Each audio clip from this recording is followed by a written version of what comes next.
Hello friends, welcome back to my channel. तो friends, आज की जो वीडियो है, इस वीडियो में हम बिहार स्पेशल महत्वपूर्ण प्रश्नों को करेंगे। जी हाँ दोस्तों, अगर आप बिहार शिक्षक भर्ती 3.0 री एग्ज़ाम की तैयारी कर रहे हैं या TRE 4 के लिए तैयारी कर रहे हैं, तो यह दोनों एग्ज़ाम के लिए बहुत ही महत्वपूर्ण वीडियो है, क्योंकि इस वीडियो में हमने जिन प्रश्नों को शामिल किया है वह प्रश्न जो है BPSC द्वारा प्रीवियस ईयर में पूछे गए प्रश्न हैं। तो फ्रेंड्स, आप इस वीडियो को लास्ट तक देखिएगा। अगर आप लास्ट तक देख लेते हैं इस वीडियो को, तो गारंटी है एक या दो प्रश्न आपको जरूर जो है कि बिहार स्पेशल का आपके एग्जाम में देखने के लिए मिल जाएगा। तो आप इस वीडियो को लास्ट तक देखिएगा और चैनल को सब्सक्राइब नहीं किया तो चैनल को सब्सक्राइब कर लीजिए, जिससे कि आपकी एक बेहतर तैयारी हो सके। चलिए पहले क्वेश्चन को देखते हैं। तो पहला क्वेश्चन आपका है कि बिहार में बरौनी रिफाइनरी किसके सहयोग से बनाया गया था। जी हाँ दोस्तों, जो बिहार में बरौनी रिफाइनरी बनी है वह किसके सहयोग से बनी है।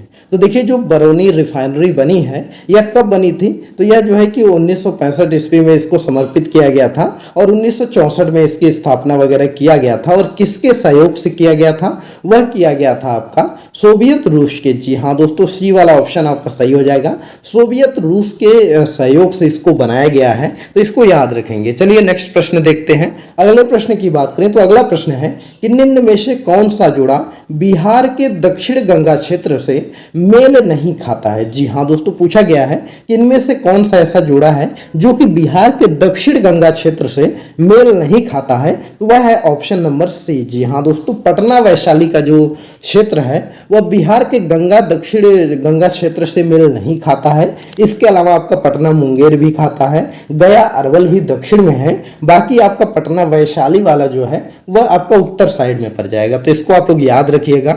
चलिए अगला प्रश्न देखते हैं। अगर हम अगले प्रश्न की बात करें तो अगला प्रश्न है कि बिहार के किस जिले में सोना पाया जाता है। जी हाँ दोस्तों, बहुत ही आसान प्रश्न है और यह जो है कि TRE में भी क्वेश्चन पूछा गया है कि जो बिहार में किस जिले में सोना पाया जाता है, तो इसका जो सही आंसर हो जाएगा वह है जमुई। जी हाँ दोस्तों, जमुई में जो है कि सोना पाया जाता है, तो यहाँ पर इसको याद रखिएगा। इसके अतिरिक्त जमुई में आपका लौह अयस्क पाया जाता है, जिसमें मैग्नेटाइट, क्वार्टजाइट, सिलिका बालू इत्यादि भी चीजें पाई जाती हैं, तो इसको भी आप याद रखिएगा। चलिए नेक्स्ट प्रश्न देखते हैं। दोस्तों, अगर आपको इसका PDF वगैरह चाहिए तो हमारे टेलीग्राम चैनल से डाउनलोड कर सकते हैं। टेलीग्राम चैनल का लिंक आपको इस वीडियो के डिस्क्रिप्शन में मिल जाएगा, वहां पर उस पर क्लिक करिए और हमारे टेलीग्राम चैनल पर चले जाइए और वहां पर भी हमको फॉलो कर लीजिए, क्योंकि कोई भी सूचना वगैरह रहती है तो टेलीग्राम पर सबसे पहले बता दिया जाता है। और साथ ही में इसका जो PDF है, जो मैं क्वेश्चन आंसर करवाता हूँ, उसका जो PDF है वह भी आपका जो है कि टेलीग्राम चैनल पर मिल जाएगा। तो उसको जो है कि जरूर वहां पर हमको फॉलो कर लीजिए। चलिए अगला प्रश्न देखते हैं। तो अगला प्रश्न है कि त्रिवेणी नहर का निर्माण किस नदी पर किया गया है। जी हाँ दोस्तों, जो त्रिवेणी नदी है उसका निर्माण किस नदी से किया गया है, तो यह जो है वह आपकी किससे किया गया है, गंडक नदी से जो है कि त्रिवेणी नहर का निर्माण किया गया है। तो ऑप्शन नंबर डी आपका सही हो जाएगा। अगला प्रश्न आपका है कि कोसी मैदान की माध्य समुद्र तल से औसत ऊंचाई कितनी है। जी हाँ दोस्तों, यह पूछा गया है कि जो कोसी मैदान है वह माध्य समुद्र तल से इसकी औसत ऊंचाई कितनी है, तो इसकी जो औसत ऊंचाई है वह लगभग 30 मीटर के बराबर है। जी हाँ दोस्तों, ए वाला ऑप्शन आपका सही हो जाएगा। कोसी मैदान की ऊंचाई, माध्य औसत ऊंचाई जो है वह समुद्र तल से जो है कि 30 मीटर है, तो इसको याद रखेंगे। चलिए अगला प्रश्न देख लिया जाए। अगले प्रश्न की बात करें तो अगला प्रश्न है कि बिहार का प्रसिद्ध पशु मेला कार्तिक पूर्णिमा को आयोजित होता है, तो वह कहां पर होता है।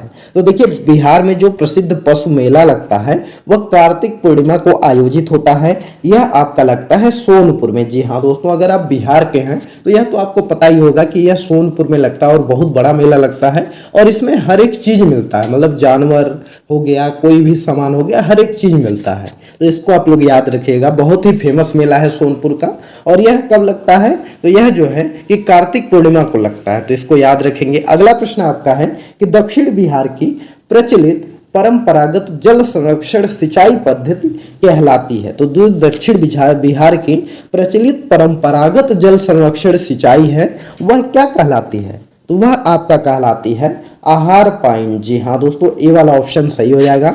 उसको हम लोग जो है कि आहार पाइन बोलते हैं, जो कि दक्षिण बिहार में जिससे कि सिंचाई होती है, जो तरीका अपनाया जाता है उसको हम लोग आहार पाइन बोलते हैं।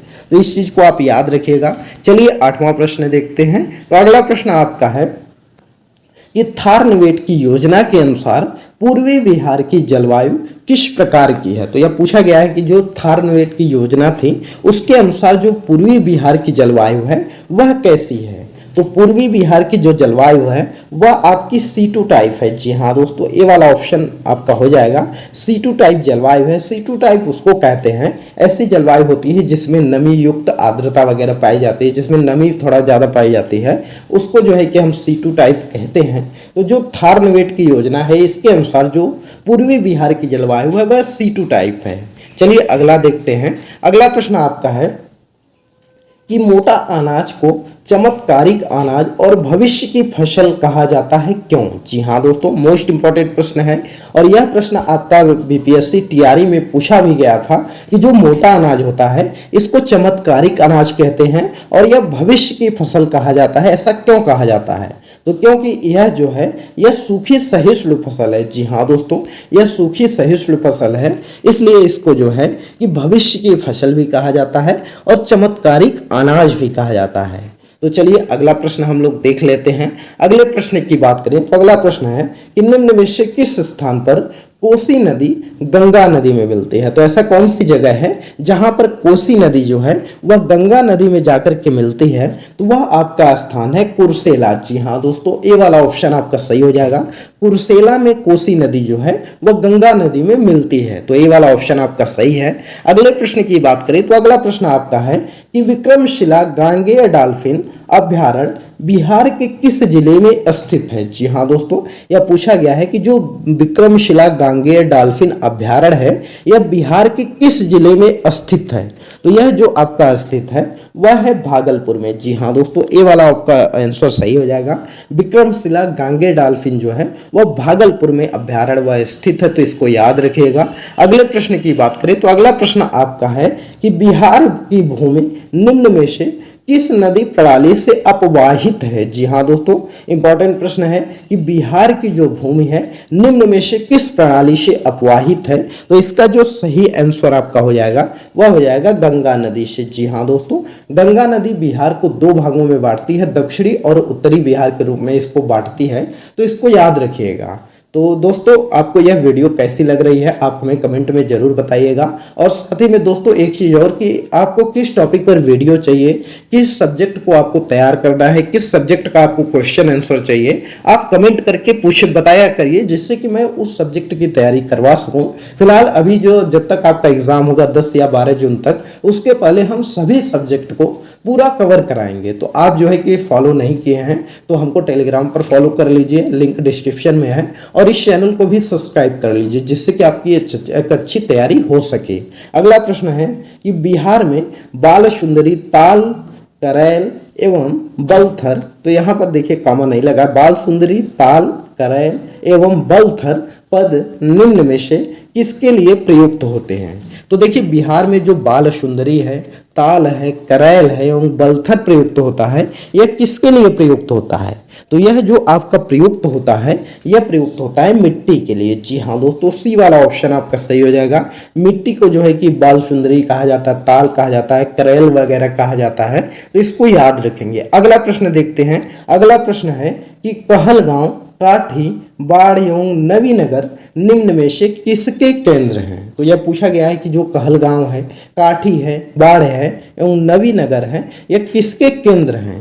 तो यह जो सही आंसर आपका हो जाएगा वह क्या हो जाएगा, वह आपका हो जाएगा, वह आंसर आपका है ताप विद्युत शक्ति। जी हाँ दोस्तों, सी वाला ऑप्शन आपका सही हो जाएगा।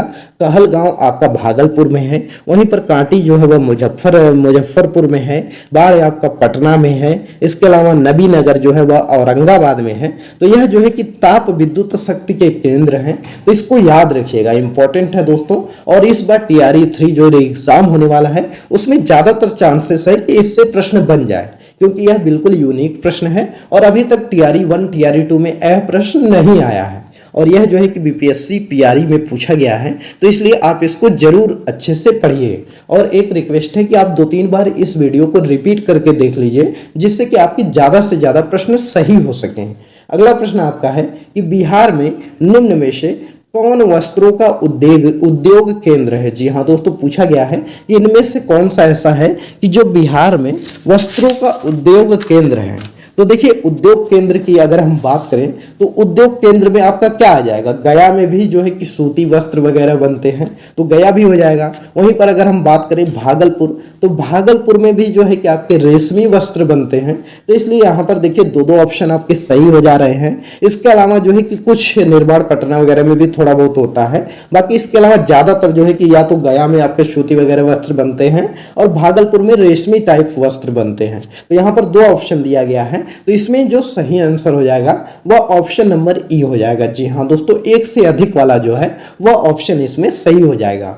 लेकिन अगर यहीं पर सूती वस्त्र दे देता तब गया हो जाता, और रेशमी वस्त्र दे देता तब भागलपुर हो जाता। और यह प्रश्न आपका टीआरई 2 में भी आया था कि बिहार में रेशमी वस्त्र कहाँ पर बनता है, या पूछा था कि रेशम नगरी किसको कहते हैं, तो इसको जो है कि भागलपुर को कहते हैं। तो इसको याद रखिएगा। अगला प्रश्न देखते हैं। अगला प्रश्न है कि बिहार में कानून द्वारा गौवध किस वर्ष से प्रतिबंधित किया गया? जी हाँ दोस्तों, बिहार में जो कानून द्वारा गौवध है इसको किस वर्ष से प्रतिबंधित किया गया था? तो वह किया गया था 1955 में। जी हाँ दोस्तों, डी वाला ऑप्शन आपका सही हो जाएगा। बिहार पशु संरक्षण और सुधार अधिनियम जो है 1955 के जरिए जो है कि बिहार में गाय, बछड़ा, बैल और सांड के वध को जो है वह प्रतिबंधित कर दिया गया था। तो इसको आप लोग याद रखिएगा। अगला प्रश्न देखते हैं। अगला प्रश्न है कि इनमें से 2 बार बिहार का राज्यपाल कौन रहा है? जी हाँ दोस्तों, पूछा गया है कि ऐसा कौन सा व्यक्ति है जो है कि बिहार का 2 बार जो है कि राज्यपाल रहा है। अगर हम 2 बार राज्यपाल की बात करें, जो आपके अखलाक उर रहमान किदवई हैं, यह जो है कि बिहार के 2 बार जो है कि राज्यपाल रहे हैं। तो इनको आप याद रखिएगा, बहुत ही इंपॉर्टेंट है, आपसे प्रश्न पूछा जा सकता है। वह है अखलाक उर रहमान किदवई। चलिए नेक्स्ट प्रश्न देखते हैं। अगर हम अगले प्रश्न की बात करें तो अगला प्रश्न आपका है कि बिहार का प्रथम गैर कांग्रेसी मुस्लिम मुख्यमंत्री कौन है? जी हाँ दोस्तों, यह पूछा गया है कि बिहार का प्रथम गैर कांग्रेसी मुख्यमंत्री कौन था। तो यह प्रश्न बहुत ही इंपॉर्टेंट है और यह ज़्यादातर चांस है कि आपके एग्जाम में आएगा। तो इसका जो सही आंसर है वह है महामाया प्रसाद सिन्हा। जी हाँ दोस्तों, महामाया प्रसाद सिन्हा ऐसे प्रथम मुख्यमंत्री थे जो कि गैर कांग्रेसी थे। और यह कब मुख्यमंत्री बने थे? तो 1967 में जो है यह मुख्यमंत्री बने थे, और 1968 2 साल जो है कि लगभग मुख्यमंत्री रहे थे। तो इनको याद रखिएगा। चलिए अगला प्रश्न देखते हैं। अगले प्रश्न की बात करें तो अगला प्रश्न है कि बिहार के निम्न हिस्से में से कौन सा हिस्सा भूतात्विक दृष्टि से अपेक्षाकृत पुराना है? तो यह पूछा गया है कि बिहार का ऐसा कौन सा हिस्सा है जो भूतात्विक दृष्टि से अपेक्षाकृत पुराना है? तो इसका जो सही आंसर आपका हो जाएगा वह हो जाएगा खड़गपुर पहाड़ियाँ। जी हाँ दोस्तों, खड़गपुर पहाड़ियाँ जो है वह जो है कि सबसे पुरानी है। तो इसको आप लोग याद रखिएगा। चलिए नेक्स्ट प्रश्न देखते हैं। अगले प्रश्न की बात करें कि निम्न में से कौन सा जिला धारवाड़ भू स्तरीय रचना वाला नहीं है? तो देखिए, अगर हम बात करें धारवाड़ भू स्तरीय रचना वाला जिला जो नहीं है वह आपका रोहतास नहीं है। जी हाँ दोस्तों, बी वाला ऑप्शन आपका सही हो जाएगा। रोहतास जो है वह भू स्तरीय रचना वाला जिला नहीं है। तो इसको याद रखेंगे। चलिए नेक्स्ट प्रश्न देखते हैं। अगले प्रश्न की बात करें। अगला प्रश्न है कि बिहार के निम्न जिले में से किस जिले में पिडमोंट स्वैप मिट्टी पाई जाती है? जी हाँ दोस्तों, पूछा गया है कि बिहार के किस जिले में जो है वह पिडमोंट स्वैम्प जो है वह मिट्टी पाई जाती है? तो इसका जो सही आंसर है वह है पश्चिमी चंपारण। जी हाँ दोस्तों, सी वाला ऑप्शन आपका सही हो जाएगा। सी वाला ऑप्शन जो है कि सही है। बिहार में अगर हम बात करें तो मुख्य रूप से जो है कि 3 प्रकार की मिट्टियाँ पाई जाती हैं। पहला आपका पाई जाती है पिडमोंट दलदल मिट्टी पाई जाती है, और दूसरा जो है कि तराई मिट्टी पाई जाती है, और तीसरी आपकी पाई जाती है गांगे जलोढ़ मिट्टी। तो यह 3 प्रकार की मिट्टियां पाई जाती हैं, इसको याद रखिएगा। अगले प्रश्न की बात करें तो अगला प्रश्न आपका है कि ब्रह्मयोनि हिल जो है बिहार के किस जिले में स्थित है? जी हाँ दोस्तों, यह पूछा गया है कि जो ब्रह्मयोनि हिल है वह बिहार के किस जिले में स्थित है? तो इसका जो सही आंसर आपका है वह है गया। जी हाँ दोस्तों, ए वाला ऑप्शन आपका सही हो जाएगा। ब्रह्मयोनि हिल जो है वह बिहार के गया जिले में स्थित है। तो इसको याद रखेंगे। अगला प्रश्न देख लेते हैं। अगले प्रश्न की अगर हम बात करें तो अगला प्रश्न है कि निम्न में से कौन सी नदी फतुहा के पास गंगा में मिलती है? जी हाँ दोस्तों, कौन सी ऐसी नदी है जो फतुहा के पास जो है गंगा में मिलती है? तो इसका जो सही आंसर हो जाएगा वह ऑप्शन नंबर बी हो जाएगा। जी हाँ दोस्तों, बी जो है कि पुनपुन नदी जो है वह फतुहा के पास गंगा में मिलती है, तो इसको याद रखेंगे। और पुनपुन नदी कहाँ से निकलती है? तो छोटा नागपुर के पठार से निकलती है, जो कि पलामू झारखंड में पड़ता है, और वहां से निकल करके जो है कि बिहार के औरंगाबाद जिले में प्रवेश करती है और पटना जिले के फतुहा के समीप गंगा में आकर के मिल जाती है, तो इसको याद रखेंगे। चलिए नेक्स्ट प्रश्न देखा जाए। अगले प्रश्न की बात करें तो अगला प्रश्न है कि निम्न में से बिहार का कौन सा भू आकृतिक खंड जो है झारखंड के साथ अपनी सीमा साझा नहीं करता है? जी हाँ दोस्तों, पूछा गया है कि इनमें से कौन सा ऐसा भू आकृतिक खंड है जो झारखंड के साथ अपनी सीमा साझा नहीं करता है? तो वह जो सही आंसर आपका इसका हो जाएगा वह हो जाएगा ऑप्शन नंबर डी। जी हाँ दोस्तों, जो आपका मिथिला मैदान है वह आपका क्या है कि वह झारखंड के साथ अपनी सीमा साझा नहीं करता है, तो इसको याद रखिएगा। इसके अलावा जो है कि आपका जो यह गंगा सोन विभाजन है, अंग मैदान है, मगध मैदान है, तो यह सब जो है कि सीमा साझा करते हैं, तो इसको याद रखेंगे। चलिए नेक्स्ट प्रश्न देखा जाए। अगले प्रश्न की बात करें तो अगला प्रश्न है कि गंगा नदी की द्वियारा भूमि का नामकरण निम्नलिखित में से किससे संबंधित है? जी हाँ दोस्तों, यह पूछा गया है गंगा नदी की द्वियारा भूमि का जो नाम है उसका नामकरण किया गया है, यह किससे जो है कि संबद्ध है, यह पूछा गया है। तो यह जो आपका संबद्ध है वह दिया से है। जी हाँ दोस्तों, ए वाला ऑप्शन आपका सही हो जाएगा।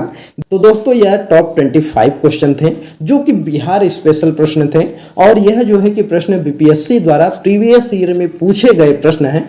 कोई भी ऐसा प्रश्न हमने शामिल नहीं किया था जो कि प्रीवियस ईयर में आया हुआ ना हो। सभी प्रश्न जो है कि प्रीवियस ईयर में आया हुआ प्रश्न है। तो फ्रेंड्स, आप चाहे 1 to 5 के लिए तैयारी कर रहे हो, 6 to 8 के लिए तैयारी कर रहे हैं, 9 to 12 के लिए तैयारी कर रहे हैं, यह सभी के लिए वीडियो इंपॉर्टेंट है। आप 2-3 बार इसको रिपीट करके देख लीजिएगा, जिससे कि आपकी एक अच्छी तैयारी हो सकेगी। और सबसे इंपॉर्टेंट चीज, अगर आपको इसका PDF डाउनलोड करना है तो हमारे टेलीग्राम चैनल से डाउनलोड कर सकते हैं। टेलीग्राम चैनल का लिंक आपको इस वीडियो के डिस्क्रिप्शन में मिल जाएगा। वहां से जो है कि क्लिक करके हमारे टेलीग्राम चैनल पर चले जाइए, हमको वहां पर फॉलो भी कर लीजिए, जिससे कि कोई भी नोटिफिकेशन वगैरह रहे आप तक पहुंच सके। जब भी वीडियो अपलोड होती है तो वहां पर लिंक वगैरह दिया जाता है, जिससे कि आप देख सके वीडियो को, और कोई भी सूचना रहेगी एग्जाम से रिलेटेड तो वह भी वहां पर बता दिया जाएगा। तो इसलिए हमको जरूर फॉलो कर लीजिए। और दोस्तों, चैनल को सब्सक्राइब नहीं किए हैं तो चैनल को सब्सक्राइब कर लीजिए, जिससे कि आपकी अच्छी तैयारी हो सके। और इस वीडियो को ज़्यादा से ज़्यादा लोगों तक शेयर करिए, जिससे कि आपके दोस्त वगैरह भी एक अच्छी तैयारी कर सकें। दोस्तों चलिए इस वीडियो को स्टॉप करते हैं। यह वीडियो आपको कैसी लगी आप हमें कमेंट करके जरूर बताइएगा। चलिए मिलते हैं अगले एक नई वीडियो में एक नए टॉपिक के साथ। तब तक के लिए बाय बाय।